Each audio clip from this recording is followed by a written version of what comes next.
រួចរាល់ហើយកនោមអូនមកអង្គុយលើក្រែកដាវាស្រែបត់ជើងថ្វាយអង្គមលោកតាជាទីគោរពជូនលុយលោកតាបនភ្ជុំចាហើយលោកតាក៏ឲ្យពរសពសាធុការដល់អូនដល់ម៉ាក់អូនហើយអូនអង្គុយអត់ស្ងៀមមនុឃើញមើលទៅលុយរហូតសង្ស័យទៅចង់សុំលុយពីលោកតាមកវិញខ្លះទេជំរាបសួរបងប្អូនទាំងអស់គ្នាថ្ងៃនេះខ្ញុំសូមបង្ហាញបងប្អូននៅវីដេអូដែលនាំកូនបនរសាមកលេងផ្ទះលោកតានៅចំការក្នុងខេត្តកំពង់ស្ពឺនារដូវបន់ភ្ជុំបិណ្ឌឆ្នាំ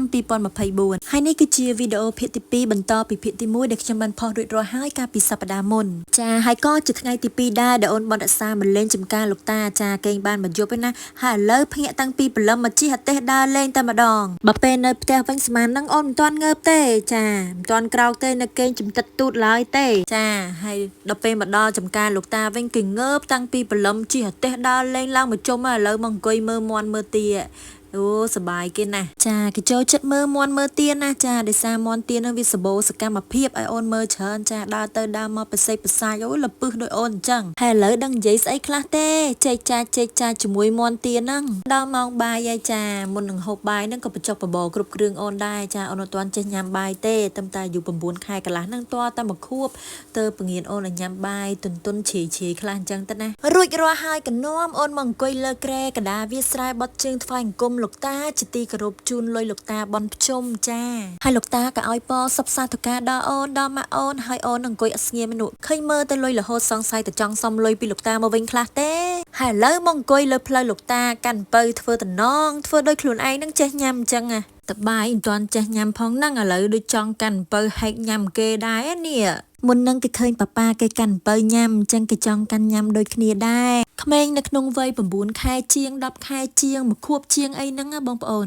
គឺចូលចិត្តធ្វើត្រាប់តាមមនុស្សធំណាស់ជាពិសេសគឺម៉ាក់ប៉ានឹងតែម្ដងពេលដែលកូនឃើញមនុស្សចាស់អ្នកជុំវិញខ្លួនឬសូម្បីតែម៉ាក់ប៉ាកំពុងធ្វើអីមួយមិនថាតែជាការញ៉ាំនេះញ៉ាំនោះកាន់នេះកាន់នោះគឺកូនចង់ធ្វើត្រាប់តាមដូចយើងចឹងហេតុនឹងហើយទៅពាក្យចាស់លោកពលថាកុំបង្ហាញទម្លាប់មិនល្អពាក្យសម្ដីកាយវិការមិនសមរម្យណាមួយឲ្យកូនឃើញឲ្យសោះជាពិសេសគឺពួកក្មេងៗនឹងឯងរៀនតាមលឿនណាស់ហើយបើក្មេងតូចអមេអម៉ក់នៅយំអង្ងានៅបៀមដៃ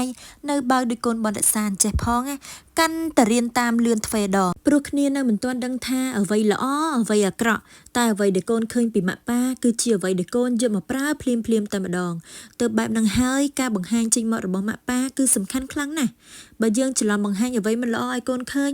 កូននឹងមានឱកាសធ្វើតាមបានតែផ្ទុយមកវិញបើយើងបង្ហាញចេញមកនៅអ្វីដែលល្អ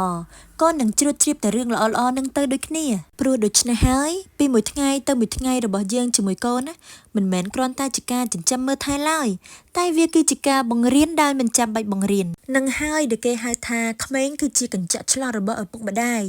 ព្រោះអ្វីដែលកូនឃើញដដែលច្រើនដងណានឹងคล้ายទៅជានិស្ស័យនិងបុគ្គលិកលក្ខណៈរបស់កូននៅថ្ងៃអនាគតតាមរយៈសកម្មភាពតូចៗរបស់ម៉ាក់ប៉ាហើយអ្វីទាំងអស់នឹងហើយ